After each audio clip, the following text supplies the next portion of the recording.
Namaskar.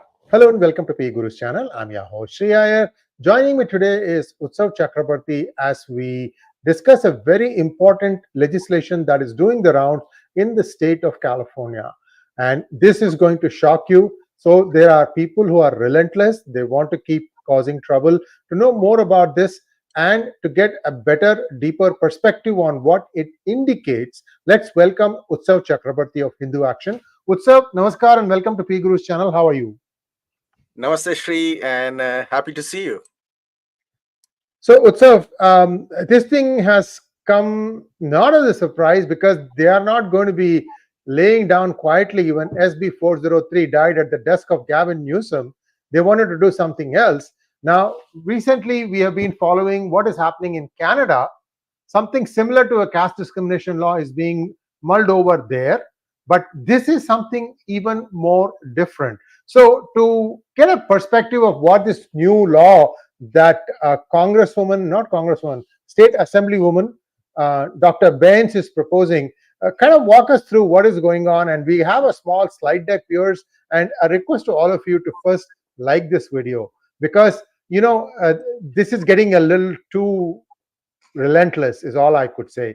And Indian Hindu Americans especially are now Jews 2.0 in my opinion. Well, let's see what Utsav has to say. I'm a little disappointed that a state as advanced as the United States and California would do something like this. Go ahead. So, Shri, this is something I actually found out in quite a bit of detail. I had known about this before as I was visiting your state, California. So, as many of our friends know, I was in California for about 5 days last week. And as you will see later, I'm hoping Shri is going to post about it and talk about it. I met Shri face to face for the first time in San Francisco, near San Francisco, Sunnyvale. And it was a fascinating meeting. I totally enjoyed meeting the great man. But to come back to our topic, I digress. It was during this visit to California last week that I met many people. And across the state, I was in 3-4 different cities from north to south, went down to Irvine near LA, all the way to San Diego. One common concern that came was that in California, anti-Hindu hate is now getting mainstreamed in different ways. And it is primarily coming from the Khalistanis. It's being driven by the Khalistanis, but obviously the usual actors, the extremists on the left, along with the Islamists, are willing partners. So what we have noticed, and this is something that was brought to my attention while I was in California, is that in February 2024, a legislation was introduced, which obviously looks very benign and actually means quite well if it is not looked into in detail, because on the surface, just like the caste bill, it looks like it's a really benign bill that should actually be good for all Americans. So it's called the Transnational Repression in California bill. This bill number is 3027, introduced in the California State Assembly by Assembly member Dr. Jasmeet Bains, which is obviously, as you can see, she's probably has sympathies with the Khalistani group and probably also has pretty close relations with Aisha Wahab, who was instrumental in bringing the SB 403, which was also an anti-Hindu bill a year and a half ago. So this bill actually is pretty interesting. What it does is it points out the need to address transnational repression, which essentially means that if somebody is being harassed in another country, that person, as is common in America, they sometimes seek asylum in America, they get asylum in America. But what this bill actually does is that it goes a little bit further. It ensures that in America, anybody who claims that they are being harassed or they are being targeted and accuses somebody else in America of being the actors or the projectors of a foreign actor or a foreign nation, then they can take action against those people who are being accused of being the aggressor.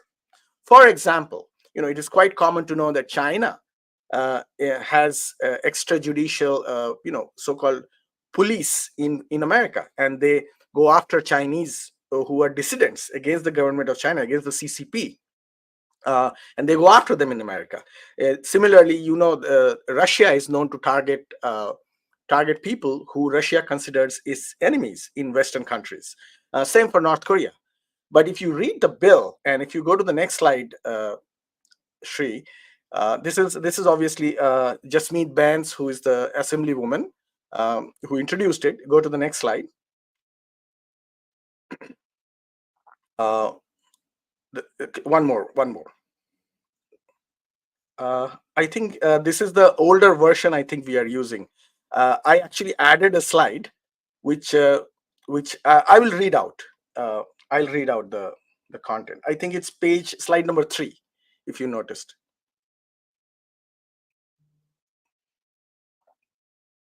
Your mic is muted, Shri. Let me get the latest one. Just give me 1 second, and Okay. keep talking, and I'll be right back. Okay. So basically, what it does is this bill clubs India along with China and Russia and Iran and North Korea. And essentially, what it claims is that if somebody claims that India is harassing them or targeting them in a Western country, they can be also responded to. And as you can see in California, because of SB 403, the record that California has of passing SB 403, which specifically targeted Indian Americans, primarily Hindus, for quote assumed of doing caste discrimination with no evidence, absolutely. So you can almost assume that this bill will be used against Indian Americans who are opposing anybody who targets them. For example, if tomorrow radical Islamists who support the jihadis in Kashmir do something in America, and if Indian Americans or American Hindus oppose them, they can be targeted using this bill and be accused of being foreign representatives of India and be prosecuted for it, or at least that's what it demands. So that's a pretty dangerous situation for ourselves to get into, because essentially this will be used to silence anybody and everybody who opposes 3 main groups that are very active in America and that target Indian Americans as well as people back in India, and also American Hindus. The 3 main groups that could use this are the extreme left, the Maoists, who have a significant presence and support in America, the radical Islamists, who have a significant presence and support in America, not just against India, but also against many other countries, targeting many other countries, as well as the Khalistanis. Because as you can see now, the Khalistani aggression is getting pretty prominent, especially in California. So just to track back, Shri, are you there? I think I'm here. Just give me 1 moment. Finish it. Don't worry, I'm there. I can just read out the portion of the resolution. I got it. Just give me 1 second. I was just loading it. Yeah. Okay. Just give me 1 second. Okay.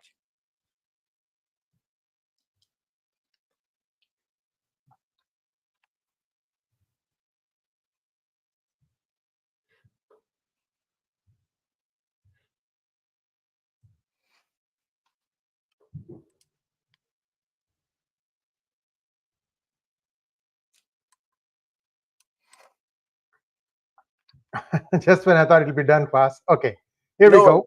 No One.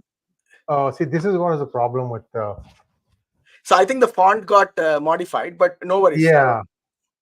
What I will do is there you go. This one is fine. This is fine. So this is the part that is important from line number 6 to line number 16, because it includes India, and that is problematic because essentially all American Hindus, most American Hindus, will be accused under this targeting, no matter which part of the world you come from, because they can be accused of being of Indian origin. And so essentially, if you are of Indian origin and if you are countering these radical groups, Islamists, Maoists, or Khalistanis, this provision, especially line number 6 to 8, can be used to silence you. And that's a pretty dangerous situation to be in. And America, especially California, if this is actually applied, will be in a place that is worse than where we are in Canada. Where literally Canadians of Hindu origin have been completely silenced by different state representatives and voices. So this is something that needs to be looked at. Again, this has not passed in California. This is Assembly Bill 3027 that has actually gone through multiple upgrades. So it has been modified a few times, and I'm hoping that it will not get to a situation where it passes. But because of the record of SB 403, we have to be very worried about this as well.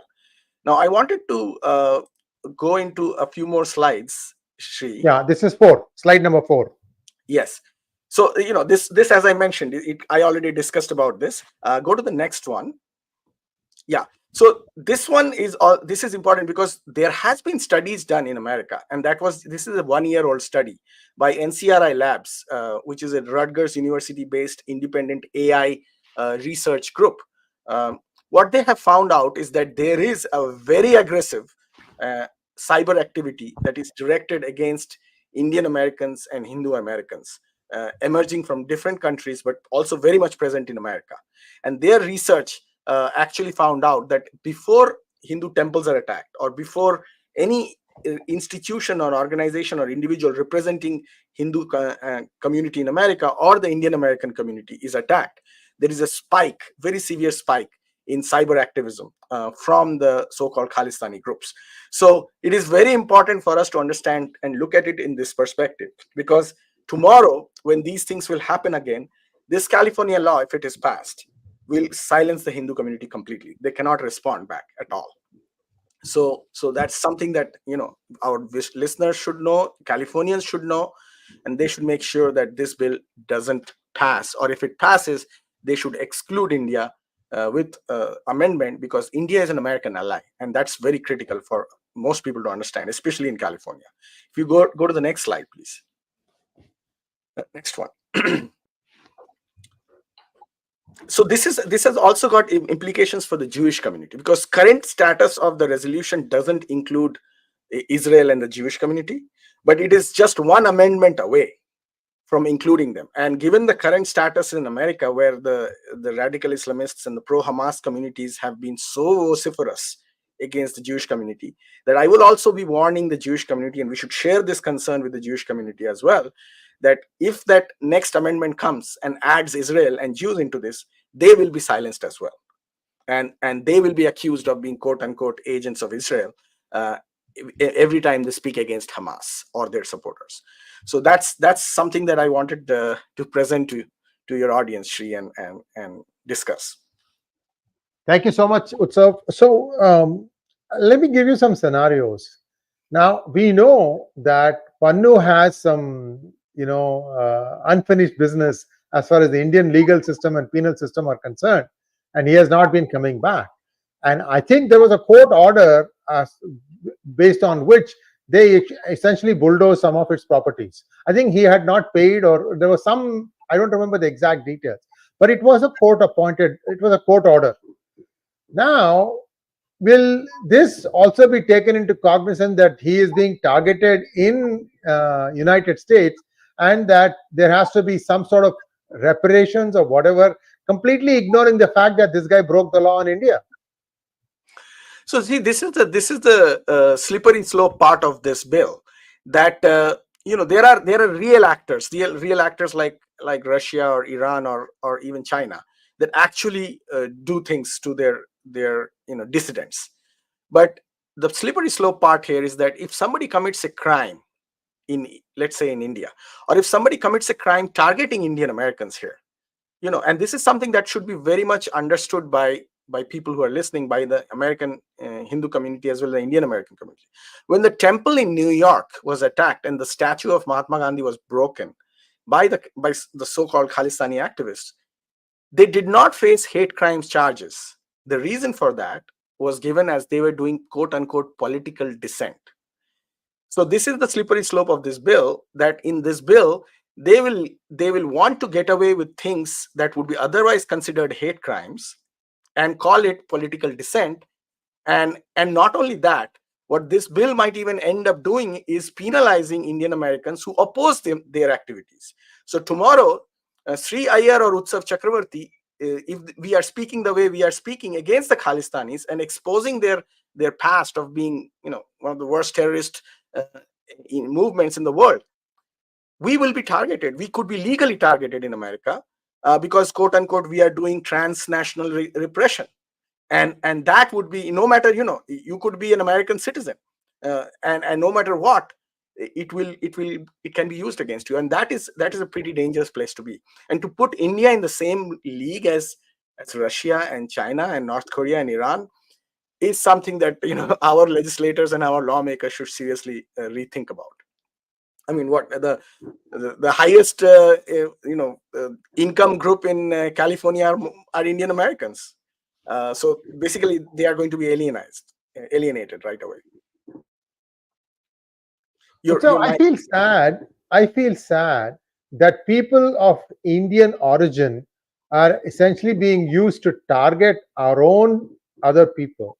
I mean, I don't know Jasmeet Bains, but I do know that one on one they'll give you one view, and as soon as your back is turned, or when it comes time to vote, it is something else. So we have seen this thing are all too frequently. And I would urge all Indian Americans who can vote in the 2024 elections, as well as any other election known to mankind, know your candidate, do a little bit of research, call up their offices and ask them what is XYZ stand on this particular bill. And then you determine whether that person is worth voting for or not. And if they tell you one thing, and if they renege, be sure to mention that in your social media platform, because naming and shaming is at least the little things that we can do. So they know that you can do it only once. After that, people will know that, hey, you said that and you reneged on your word. Why should I give you my vote? And they need to come back to you for their funding, campaign funding. So you really need to give it back to them. That's why I keep telling in all my talks and shows, don't just take a picture with a congressman or a woman or a senator or whatever. Always have a list of 3 items, give a small percentage up front, and then upon delivery of these things, give the remaining. Make them work for you. They are supposed to work for you. Don't feel bashful, shy, nothing of that sort. So these are all things that we need to assert ourselves. Utsav, I don't know how you feel about it. I feel pretty strongly about it, because most of them are one on one. The class of politicians a breed in itself, and unless they break the mold, I'm going to call them in 1 or 2 words. But anyway, I don't want to mention it here. But this is how they are. So one thing, Sri, that we all have to understand is that in America, politics is very transactional. And I think it's not just in America. I think it's pretty much everywhere else in the world as well. It's very transactional, and so we should not be swayed by the color of their skin or or their background, or what they are saying. We should be swayed by what their actions are, and what they will, and we will, as voters, people should be holding them accountable. And I do agree with you absolutely. It is absolutely true that the squeaky wheel gets the grease. So especially in America, where there is power to your voice, is in social media, in the public space, make noise, make yourself heard. It is important that these people know that you are not happy when they're not doing something for you. And in this particular case, I don't think this lady is doing it because she doesn't know what she's doing. I think she knows exactly what she's doing, and the bill, the way it is written, in fact, it is almost aimed against Indian Americans, with China and Russia and Iran being brought in almost peripherally into it, to make sure that it is very accepted and is more palatable to the average American assembly person in California.